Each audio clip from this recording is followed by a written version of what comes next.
I was right on that couch. And I remember staring out that window thinking, what the hell am I going to do?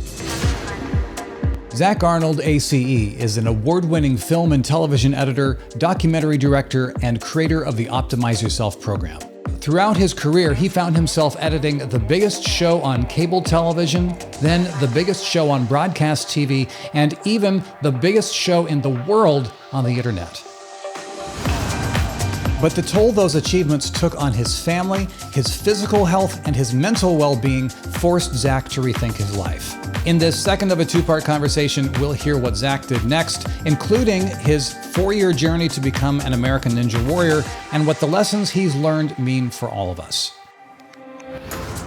Welcome to the Story Greenlight podcast, where we're all about empowering creators like you to tell your stories, connect with your audience, and create the impact that you were put on this planet to make. My name is Jeff Barch. I'm a coach, author, and entrepreneur with over 20 years of experience shaping content for ABC, NBC, Universal, Disney, Apple, and a whole bunch of others. My team and I support creators with followings in the hundreds to the many millions. At Story Greenlight, we believe that you matter, your message matters, and the world needs to hear what you have to say. The problem was that my entire identity and reason for being alive was because I was going to be the best editor ever. That's just who I was going to be. It was all about the Oscar. It was all about the recognition and the prestige and climbing that ladder. And I all of a sudden realized not even remotely worth the sacrifice. So I had a huge existential crisis. But what I kept leaning back on was this idea that I had this passion already, which was this podcast.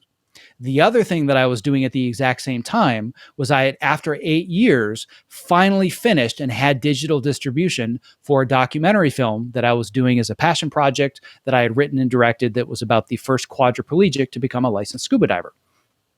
And a major part of that story, and he unfortunately has since passed, but when I was doing the project, one of the things that I discovered is that he had created a 5-step motivational framework to help anybody achieve difficult goals. So I had all these different things happening simultaneously, none of which made sense at the time, and I was a complete and total wreck. But the 3 things that were happening are, 1, I realized there has to be more to life than just my own personal success and getting on the next big show or the next better show or the one with more ratings. Because once you get to the point where you're editing something that 25 million people have seen, it's not a whole lot different when 30 million people see it or 50 million people see it. Yeah. If you're working on something that 5 people see on YouTube and all of a sudden 25 million people see it and it's the number 1 trend on Twitter, yeah, for a short period of time, that's amazing, but it's not sustainable. So that it just wears off. And like I said, at the end of the day, you just got to wake up and make the donuts. So number 1, huge existential crisis about my identity as a person being so tied to who I was as an editor. Number 2, I had this podcast that I was just pulled to do. It was such a pain in the butt to record a podcast and work full time. Like, you know what it's like. It is not easy, but it was just this thing that I kept feeling compelled to do. I had all these things that I wanted to talk about and share with people. And as you may remember, it kind of took off like wildfire. Like, I was just kind of experimenting, and then all of a sudden it became a thing. I'm like, I wasn't really even trying. I knew nothing about online business. There was no marketing behind it. I just put podcasts out, and just organically people started to share it because I was talking about a topic that resonated. So that was the second thing. And then the third was the documentary film with this motivational framework. And I started to put all this together, and I thought, what if I learned how to monetize the podcast?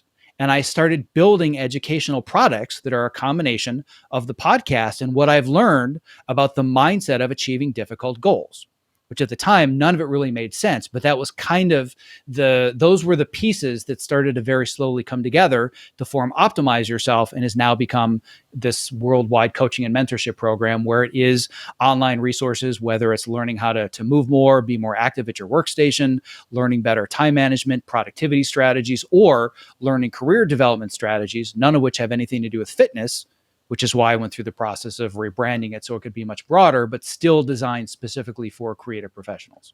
So do you ever look back and say, man, I wish I had figured things out differently? Or is it more, there was no way to figure things out other than slogging forward the way you did? I think that it's probably a mixture of a little bit of both. I mean, clearly hindsight is 2020. So I can look back at my strategies early on and be like, well, duh, moron. Why did you try this launch strategy? Or why did you follow, this online business mentor that said to use these Facebook ads, whatever it is? Like, there's so many shiny objects when it comes to being an online entrepreneur, and everybody's got the right answer. And I feel like curves. Right. And so the learning curves that go along with it. That's one of the things that I really didn't anticipate is I figured, well, I'm a Hollywood film editor. Like I work with really complicated software. So this can't be that hard. But I've learned one piece of software that I've used for 20 years. In online business, you have to learn 30 pieces of software and figure out how they all talk to each other. So the learning curve is exponentially more difficult. But I feel that I am only where I am now because I had to go through all those things and learn them. Did I make mistakes? Yes. But I didn't make any mistakes that are big enough that I say, you know what, I wish I could go back and change it because it's part of the journey. And I'm still very much in the journey, still figuring things out. Like, it's not like I've figured out online business. I'm at the point now where I can make a living off of it, but I'm still figuring it out and making mistakes and doing stupid stuff and saying, well, I need to try this strategy next semester or whatever it might be. But I feel like I found my identity and found my voice, and I know what my business is now. Whereas you had asked me 3-4 years ago, describe your business model in a couple of sentences, I'd be like, I don't really know yet. I don't know what I do. I'm just trying to figure it all out and throwing as much spaghetti against the wall, and we'll see what sticks. Now I'm more focused on knowing what is the right fit for me and what isn't. But I wouldn't go back, and I don't think there's anything that I'd really go back and change about any of it, to be honest, other than kind of the quintessential thing that everybody says is, I wish I had figured this out earlier. Because I'd much rather be doing this at 25 than 42. But to be perfectly honest, I actually have a lot more energy and feel a lot better at 42 than I did at 25. But that's because of all the things that I now teach. So plus, I don't know, a couple extra decades of life experience to add to the mix. Yes, I would say that that's a big part of it. And probably the biggest lesson, or one of the biggest lessons, that has to do with both the online business and all of the other various hobbies / obsessions that I'm involved with that we may or may not get into, is that one of the things you have to be really, really good at, like one of the most quintessential meta skills, is your ability to manage failure. And this was a skill that I had not acquired through most of my adult life. Because I had one success after another success after another success, and I really hadn't experienced abject failure, partly because I never put myself in positions where I thought I might fail. And now all of a sudden, surrounded by failure all day, every day, it really takes a lot out of you. And I think if you're much younger, it's a lot harder to deal with failure. So the fact that I've now been on this journey at this age, learning all about failure, it's a lot easier to deal with and have the perspective to weather through it, which is probably why I've been able to soldier through for the last 8 years and beyond.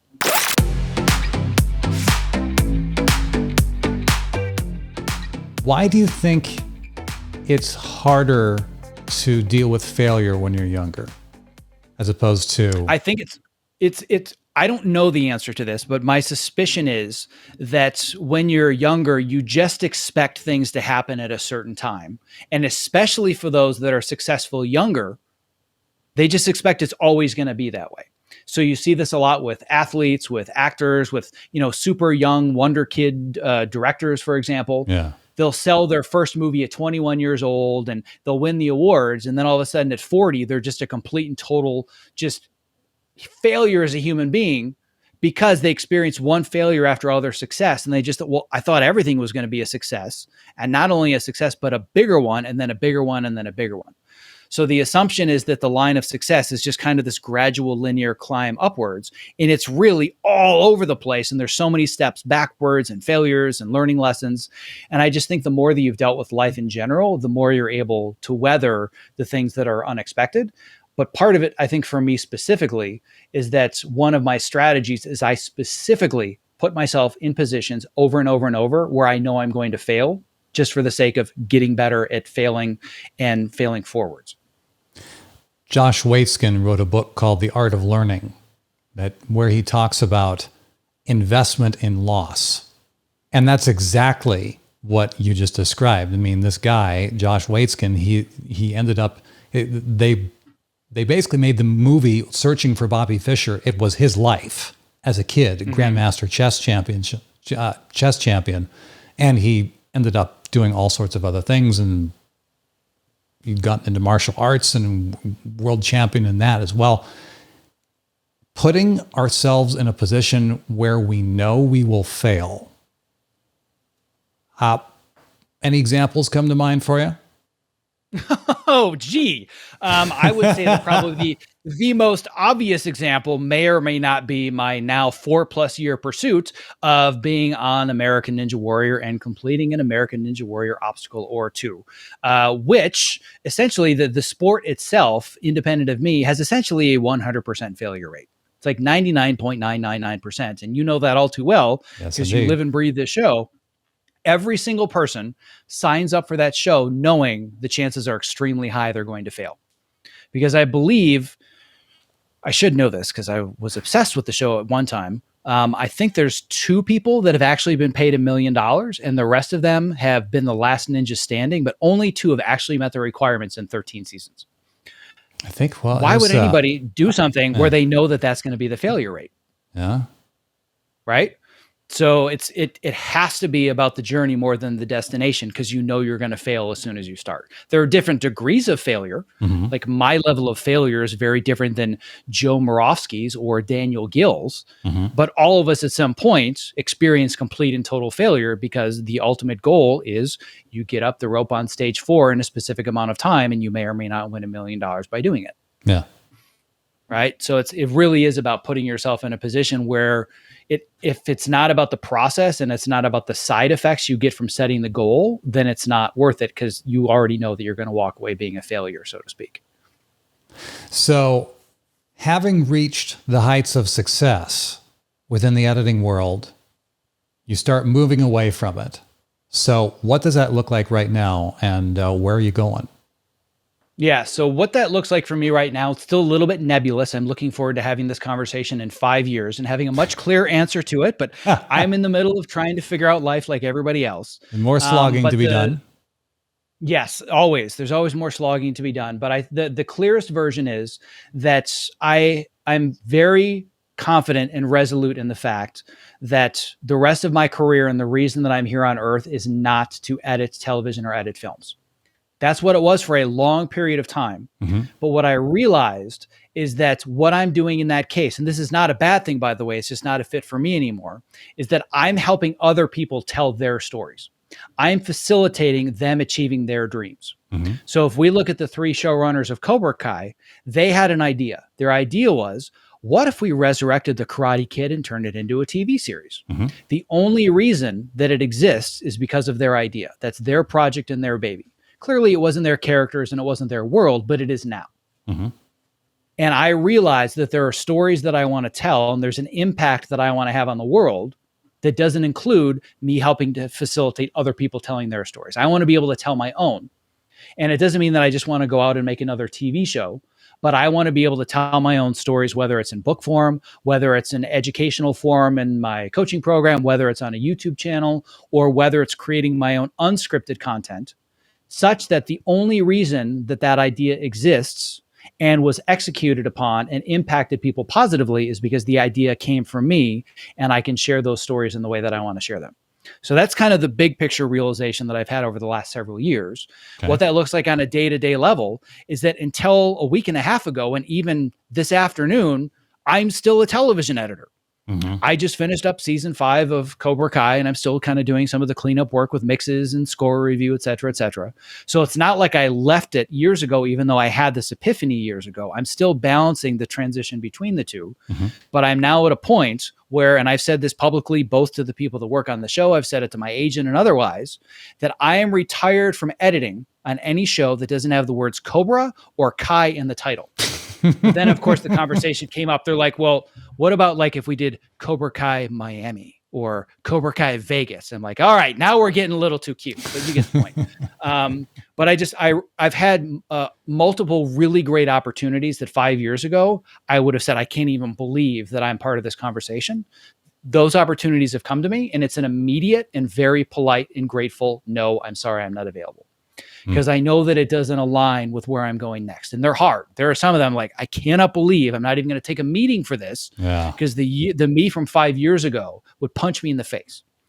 But I know that's not where I want to go anymore. And this business just continually sucks you back in. And it just consumes all of your time and your resources. And I know that for the time that I have left on this planet, I want to put it towards telling stories that I believe aren't out there and telling them in a way that I want to tell them. And the way I'm facilitating that transition is with the coaching and mentorship program and the website and the podcast. So it started being, I'm going to work 11 months a year as an editor, and then I'm going to take 1 month off between shows and I'm going to start working on the podcast, or I'm going to launch my own version of a website, whatever it is. All right, well, cool. That was fun. Now I got to go back and I got to be an editor for a living. Enough of that, kind of crazy stuff. Right. Then all of a sudden it's, well, maybe I can use these 2 to 3 months that I had between seasons. And instead of trying to fill it with another gig, what if I found a way financially to be able to afford to take a break, and full time I'm working on the podcast, and maybe I start writing articles or I make some videos, whatever it is. Then you work for 9 months. Then you're like, oh, this is starting to take off. What if I took a hiatus for a little while and I said no to everything for like 5 or 6 months? That was terrifying the first time that I did that. Yeah. I knew for a fact I was finishing season 1 of a show that most likely was going to come back. But as you know, nowadays, shows are not 10 months on and 2 months off. There's huge gaps in between. So it's very, very hard to make a living and work full time on one show. You have to constantly balance multiple shows. Sure. And I said, what if I didn't do that? What if I just worked on this one show? So then it was 6 months off and 6 months on, figuring out how do I make a living or get close to it for these 6 months, and then just slowly inching my way towards 12 months on the business and 0 months on editing. And luckily I didn't have to make that decision because the pandemic made it for me. It said, oh, hey, guess what? You're not going to be editing for a long time. So you now get to figure this out. So I wrapped on season 3 of Cobra Kai the end of January 2020. And I was turning down work that started in February and March of 2020. And then all of a sudden the world shut down and nobody was working. So I thought, all right, well, now I have no choice. Now I have to figure this out. And that's when I really started to, the best phrase that I can give you is I stopped playing business and I started being a business owner and an entrepreneur. Up until then, I was playing business. It was just this hobby. It was this fun thing, making some extra money on the side and figuring it out. The pandemic hit, and I'm like, I can't play business anymore. This is now my livelihood and this is my kids and I have to figure it out. So that was hustle time for me. Like I said, you can't escape it. And there were a few months at the beginning of the pandemic where everybody kind of went into their shell and said, oh, I just have to wait it out and see what happens. And I said, oh, hell no. I am doubling down on this business and I'm going to build it as fast as possible because people need this resource now more than ever. And just the mere thought of building a business where I was going to be asking people for their money when everyone was unemployed and terrified of what was going on in the world was a very scary proposition. Yeah. But it helped me hone the skill of identifying what is it that you really need right now and how can I provide more than enough value in return such that you're willing to pay me the money, even though you're afraid of paying me the money. Okay. Just going to jump in because anyone in a creative context who dreams of earning money beyond standard methods, y'all better listen and just say that again. So you are figuring out how to provide value. Yeah, it's all about providing more value than this person would expect based on what they're paying you. So what I've told my team and I've thought myself for years, my goal is not for somebody to say, your material was good enough that I don't need a refund. Mm-hmm. My goal is that whatever it is they're paying, whether it's for a single individual course, whether it's a workshop, whether it's 12 weeks or 6 months of a coaching program, at the end of it, I want them to say, I feel like I stole this from you. The amount that you gave me is so out of balance with what I paid you, I almost feel guilty. I've actually had more than one person say, like, I almost feel like I should pay you more because I know that I paid you what you asked, but I just feel like I've gotten so much more, I almost feel bad. That's by design. That's the result that I wanted. And when everybody was so fearful about the future, they were all unemployed. What I got really good at very quickly was identifying what is the most vital pain point that I can help you solve right now.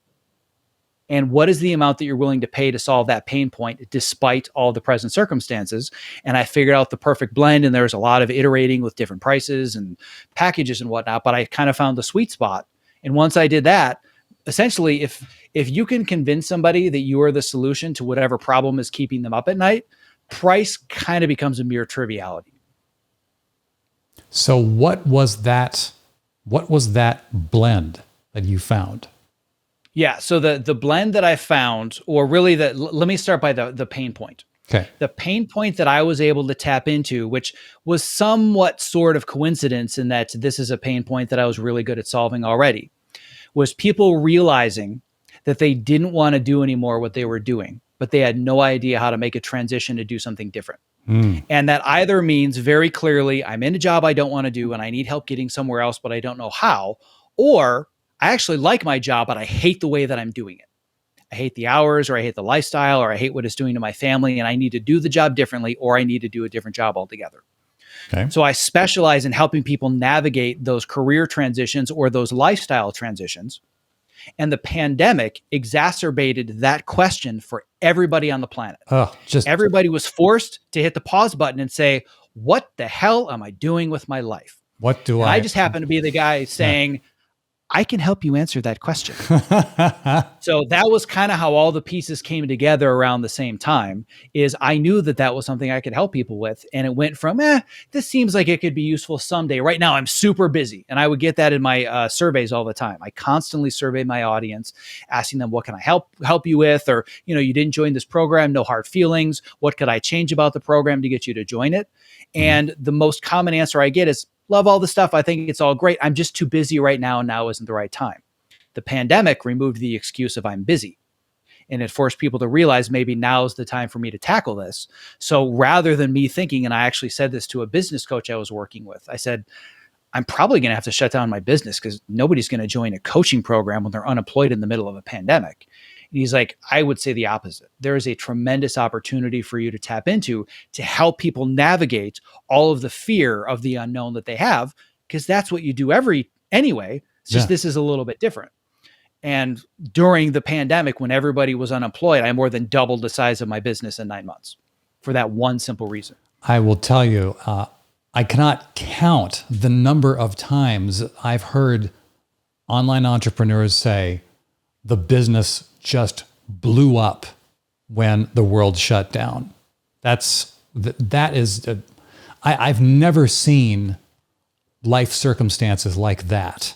Just everything just being squished in this pressure cooker. That's amazing. I don't want to say the biggest determining factor because I don't know everybody else's circumstances, but I can speak to my own. And the biggest determining factor for the result of more than doubling the business came down to a simple decision. And I remember I was in this exact room because I basically have lived in this room since the beginning of the pandemic. Like every waking hour is in this little square. Every once in a while, I go out there on the couch and see the kids and I sleep. But basically, this is my entire life is in this room. Yeah. I was right on that couch. And I remember staring out that window thinking, what the hell am I going to do? I had all these plans. I had just spent the previous probably month laying out the entire year of 2020. The number one focus of 2020 for me was going to be teaching creative professionals in-person networking. I had live networking events set up with American Cinema Editors and the Editors Guild. I had done a really successful in-person networking event for the Editors Guild in like late January. And they're like, we should do this every couple of months. So my entire core business strategy was teaching in-person networking, my whole calendar for the whole year, all of my revenue projections. And then guess what completely disappears off the face of the planet? In-person networking. Bye. So I'm staring out the window thinking, what the hell am I going to do? And there's two things that I can do. Like I said before, I can either sit here and kind of go into my shell and I can wait things out and see what happens, or I can just completely and totally go for it and figure it out. And if I just kind of sat back and said, well, let's see how this pandemic works out. It's supposed to only be 2 weeks. So we'll see what happens in 2 weeks. And we obviously all know how that worked out. But I just said, no, I'm not even waiting 2 weeks. I'm going to figure this out now. And I started sending out surveys and I started saying to people like, let's be totally honest. Nobody has any idea what's going on right now. I don't either. All of my plans totally went out the window just like yours. Let's figure this out together. Boom, survey, fill it out. And then within a few weeks, I looked at all the answers and I'm like, all right, if I really put all of my energy and intention into this, I think there's somewhat of a likelihood that I can come out of this with more than zero. At the time, it wasn't, oh, I can easily double my business by the end of the year. But it was, I can either sit back and be okay with zero and wait things out, or I can just go for it and see what happens. So at the time, it wasn't a matter of, oh, I'll show you my spreadsheets, and by the end of the year, I'll show you how I double business. But it came down to that core decision of, do I want to wait or do I want to take action now, knowing that I could completely and totally fail?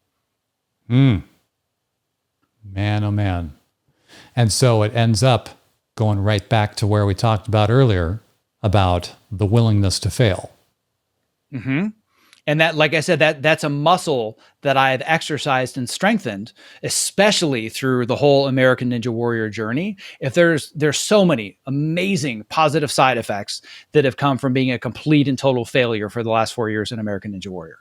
But the biggest thing that's come from it is my comfort level with being a failure. Like, I can now fail on a national stage in front of a studio audience with lights pointed on me and crane cameras. I'm like, oh, screw that up. Back to the drawing board. Like, okay, whatever, I'll figure it out.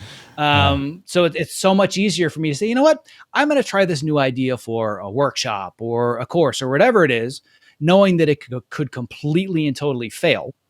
But at the end of the day, even if it's a total failure, I bet I still learned something, and I can still extract some kernel of knowledge, or maybe I get just one customer, but that one customer, changes the game for how I teach, whatever it is. It's all a matter of perspective. So really the only true failure is when you say, well, I give up and I'm done, as opposed to, well, this is not just failure, it's feedback. And by the way, what if it doesn't fail? Exactly. What if it doesn't fail, and what if I actually succeed? Which, to be perfectly honest, there are a lot of entrepreneurs out there listening right now, myself included at one point, where it's actually scarier to answer the question, what if I succeed, as opposed to what if I fail? Because fear of success is a very real fear for entrepreneurs, myself included. Talk about that. How does that work? Yeah. So how that works, and I don't actually know how it works. I just know from my own personal experience and from talking about this with other clients. Like, I just had a conversation with one of my private clients this morning where she was walking through here all the different hesitations I have about the career transition, et cetera, et cetera. But then at the end of the day, we realize the core foundation of all of the fears is fear of success. And we're both like, well, that's got to be complete BS, right? That's just got to be stupid. Like, how dumb could you be afraid of success? But there's a real fear in putting yourself out there, because success means that people are going to see that success, and success can also go away. That's a big fear for a lot of people. Another big fear that comes with success, at least with me specifically, and this might be something that you can relate to, given that we have somewhat similar backgrounds and upbringings, is there's a part of you, there's a voice that may come from your world growing up that says, who are you to think that you can have this success doing this thing? And that voice just kind of gnaws away at you. And not everybody has it, but I think a lot more people can relate to it than we might think, where it changes who we are in our identity if all of a sudden we become a successful person. Oh, well, you're going to be one of those, rich, successful celebrity types, and you're going to forget your friends, et cetera, et cetera. None of which has to be true, but the perception of you changes when you become successful. And a lot of people are actually afraid of that. And if they don't take it from the subconscious to the conscious, they might not understand why they're constantly sabotaging themselves. I was in that conversation. I was making decisions that were essentially sabotaging my success and my growth. And I didn't why do I keep doing this? This is so dumb. Guess what? Went to a therapist, figured it out. And I found out that I had a fear of success. It's still there. I haven't eradicated it, but I've learned to manage it a lot better. Yeah. And there's still a small part of me that thinks that there's some gnawing little bit that has to do with my ninja journey, that maybe that's not as gone as I thought it was. But that's a whole nother conversation potentially. But so I think that's one thing that a lot of entrepreneurs don't embrace as much as the obvious one, which is, I'm afraid to fail. Well, maybe you're actually afraid to succeed. One of the things you just kind of touched on right here was the idea of identity. Identity is such a big deal because it drives who we are. If our identity changes, if the way we see ourselves changes, it changes what we do, and it changes the results that we end up having. I would be curious to know, how has your identity shifted over the years, and how do you see it shifting now? Identity is everything. It's not just a thing. Identity is everything. And the biggest thing that I think I teach above and beyond strategies and tactics, whether it's resumes or outreach emails or time management or Trello or calendars, like there's all kinds of superficial practical stuff that's cool. And yeah, it's going to help you buy time or, get a job interview or whatever. But the core foundation of what I teach is mindset shift. And in order for your mindset to shift, your identity has to shift. So I'll give you the perfect example of how your habits and your behavior become your character and your character becomes your identity. And this is not something I made up. This is from many other scholars that write about habit and identity and psychology. So this isn't my own thing. I would say for anybody that wants to dive deeper into this, James Clear, Atomic Habits. Like that's the Bible if you want to learn more about habit formation and how it associates with identity. There's a big difference if I were to rewind to January 1st of 2018. That's day one of the Ninja Warrior journey.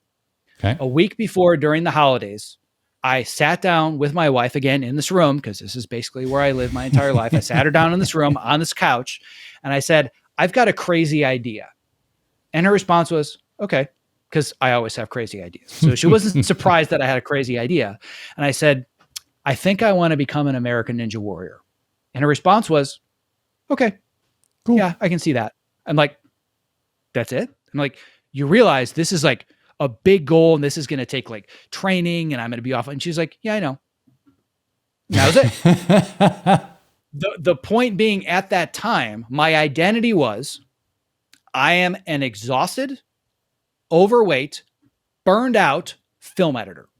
That was my identity. That's where I was in my life at the time.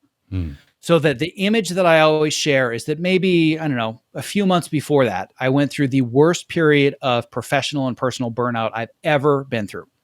I call 2017 my lost year. I worked for a fair amount of it, but I remember very little of it. I showed up, I did just enough to not get fired so I could earn a paycheck and support my family.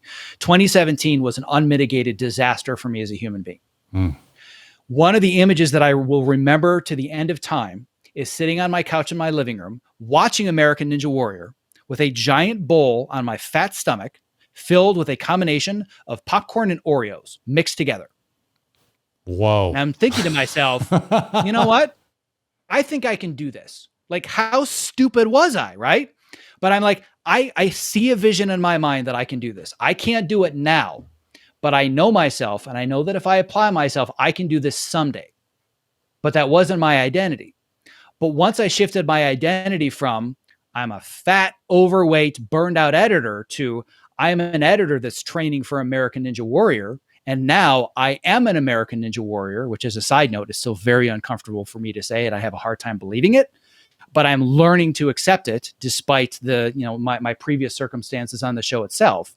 But there's a difference between I want to eat healthier. There's a New Year's resolution. I want to eat healthier. Versus I'm going to go on a diet and I'm going to eat 2,000 calories a day for 6 days a week and have a cheat day, right? You're getting a little bit more specific. Right. But that's short term. That's just strategies and tactics. All right, well, I'm going to lose some weight and, I want to eat better and I'm going to do this thing or that thing. But none of those things ever stick unless they're attached to identity. Now, I'm not saying that my diet has been perfect for the last 4.5 years, because it is far from perfect. Right. And I've actually had multiple podcast episodes where I talk about the struggles that I have specifically with food, how it's associated with emotion and stress and other things. So diet is a huge struggle for me. But the point is that it's a lot easier for me to make healthy choices on a daily basis if the ingrained identity in my mind is I am an American Ninja Warrior. It doesn't mean that I won't grab a candy bar, but the first thought in my mind is Ninja Warriors don't grab candy bars, but screw it. I don't care. I'll grab one anyway. Versus, well, I'm a fat, overweight, bald film editor. Of course I can have a candy bar. I can have a candy bar for dinner if I want. It's all about the identity, what we believe about ourselves. Yeah. So the reason that I chose such a huge goal for myself is I knew the only way to even getting close to achieving it was complete and total life transformation. And the only way for that to happen was through identity, not just establishing a few new healthy habits. Somebody grab the mic and drop it. Good. I would, but I have a handle here and it's a whole thing, but all good. Dude, such good stuff. Such good stuff. So for people who want to learn more about what you do, get in touch with you, work with you, where do they go? Simplest places to just start on the website, optimizeyourself.me. I have a litany of free ultimate guides that are available right on the homepage. I have one that's about optimizing your creativity and your workspace and lifestyle and time management. I have another one specifically about how to send great outreach emails. And when people are like, well, what do outreach emails have to do with achieving difficult goals?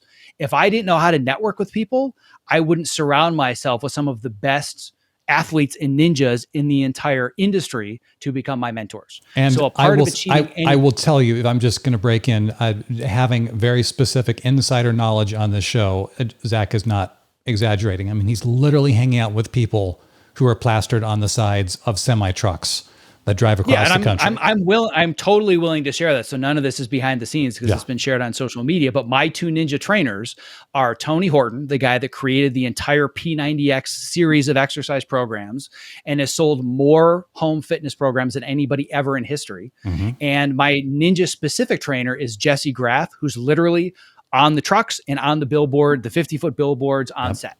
Mm-hmm. And that happens through outreach and relationship building and networking. So that's a key component of achieving any goal, not just, well, I want another job or I'm looking to change gigs or whatever it is. Outreach is a huge component of finding a mentor and achieving difficult goals. So I teach people how to do that outreach, how to do it the right way, how to provide value first. So it's a very long-winded answer to go to optimizeyourself.me, and there's a ton of various free resources to get you started. And I'm extremely accessible via email as long as you're patient, because I kind of suck at responding quickly because my inbox is not where I like spending most of my day. I respond to everybody and you just kind of have to be patient. But if you say you found me through Jeff's podcast, I will respond to you immediately. So like 24 hours or less. I'm going to put that on the record right now. Make sure to put in the subject line, find you through Jeff, and I will do my absolute best to get back to you right away.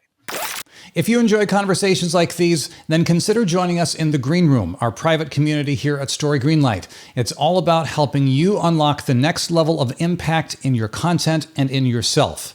You can try out the Green Room for a month for free at the link in the description or in the show notes below. I'll see you there.